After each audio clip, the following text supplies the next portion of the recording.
Bonjour, je suis Laurent Fayeul, je suis l'auteur de ce roman. Les Jeux de Paris n'auront pas lieu, c'est une éco-fiction qui se sert des JO pour mettre en scène la résilience des territoires et des populations. Le texte est publié chez Les Mots qui portent. Vous m'invitez à réfléchir avec vous à la question. S'adapter, c'est renoncer? Merci beaucoup pour cette proposition. Alors voilà comment le roman s'empare de ces éléments. Pour la partie radicalité. Alors c'est un terme dont je me sers surtout dans les dialogues, en particulier lorsque je me mets dans la peau des gardiens de l'Ancien Monde.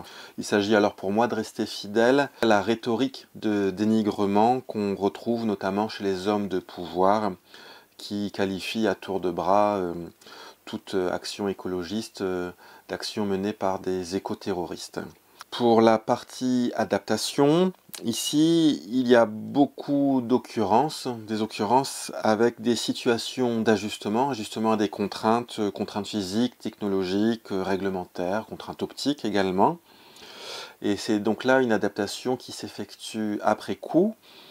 Et puis, il y a aussi quelques passages qui entrent fortement en résonance donc avec la culture du risque, avec l'anticipation. Enfin, pour tout ce qui tourne autour du renoncement, s'adapter, c'est renoncer. Trois choses. Déjà, j'ai été surpris par le nombre d'occurrences de ce lexème dans ce corpus, de fait. Il y a donc du renoncement aigri, du renoncement un peu triste, qui est une sorte de soumission, ici aussi, une soumission à des contraintes, à une autorité. Il y a aussi du renoncement pragmatique. Ah tiens, la situation a changé, il va falloir qu'on apprenne à faire sans. Et auquel cas, c'est un renoncement qui ressemble un peu à du deuil assumé. Enfin, de temps à autre, il y a le renoncement adaptatif, le renoncement consenti, le renoncement éclairé, ce qui permet de se rappeler qu'on a davantage à gagner qu'à perdre. Voilà ce que je pouvais dire en associant ces trois éléments, adaptation, radical et renoncement. En écho à cette histoire de renoncement consenti, je vous lis rapidement un très court extrait, puis je vous livrerai la lecture de deux passages un peu plus longs et qui sont également significatifs de l'univers que je déploie dans cette écofiction. Louise-Anne interviendra, elle aussi, lors de l'agora d'agglomération. C'est principalement grâce à elle et à son esprit de logisticienne que le territoire s'en sort si bien. Elle a amorcé quelque chose, ici, qui a fait que les gens ont renoncé à la violence de l'accaparement. Privilégier l'accueil, le partage et la coopération apportent plus d'efficacité. D'aucuns auraient étayé leur argumentation par un substrat idéologique.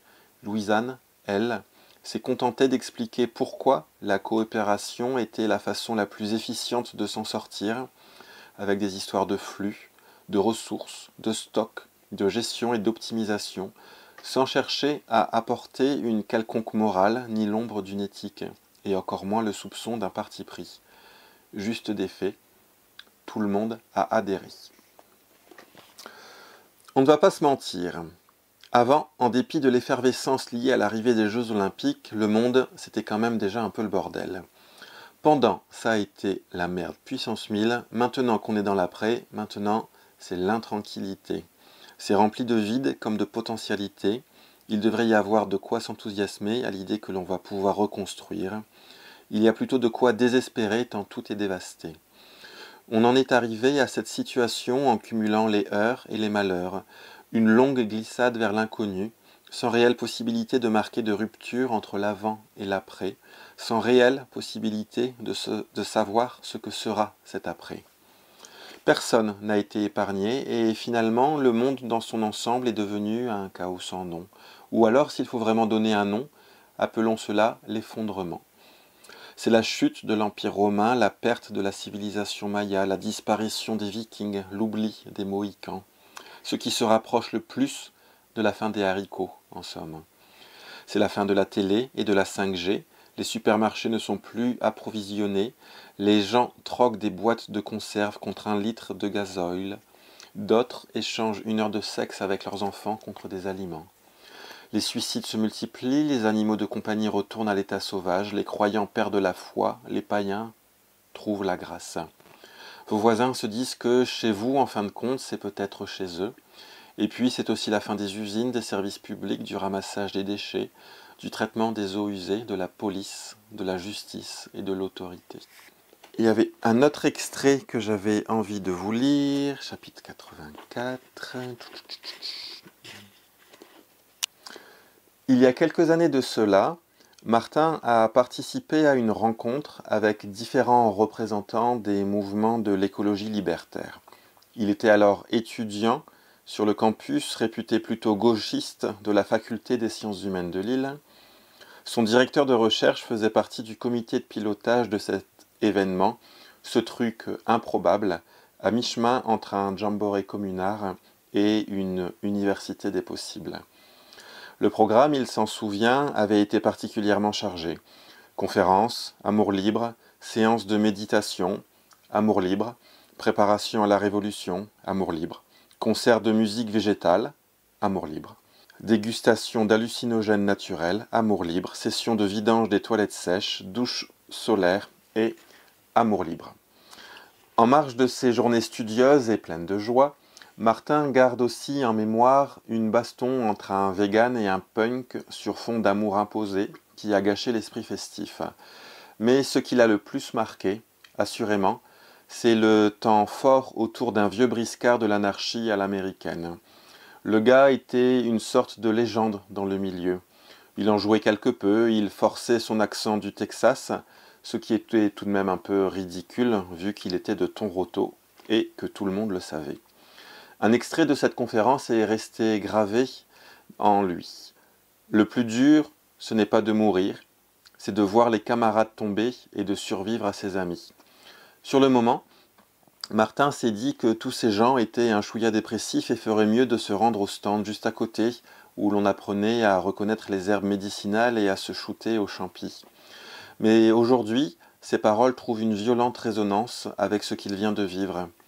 Survivre, ça veut surtout dire voir les autres mourir.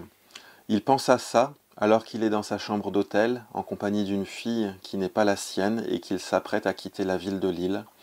Il pense à ça alors qu'il a vu décoller le dernier hélicoptère d'évacuation sans avoir pu monter à son bord. Il pense à ça alors que la ville de Lille n'est plus qu'un immense foutoir. Je vous ai donné à entendre des passages qui peuvent sembler résonner particulièrement tragiques ou graves, mais il y a une chose dans tous les cas à laquelle il s'agit de ne jamais renoncer, c'est le sourire, et qu'il s'agisse de la fiction, celle-ci, d'autres également, qu'il s'agisse de la fiction ou de la réalité, pour ma part, je fais le parti pris de la légèreté. Et on aura l'occasion, je n'en doute pas, d'en discuter plus avant lorsque l'on se croisera ce samedi 6 avril à l'Académie du Climat à Paris. À bientôt, au revoir. Salut, c'est Nadège d'Adaptation Radicale Francophone. Nous vous invitons le samedi 6 avril à l'Académie du Climat de Paris pour répondre tous ensemble à la question « S'adapter, c'est renoncer ?» Qu'est-ce qu'on entend derrière ce mot d'adaptation ? Également, qu'est-ce qu'on entend derrière le mot de renoncement? Comment on perçoit le renoncement? Et comment pour nous le renoncement n'est pas forcément quelque chose de négatif?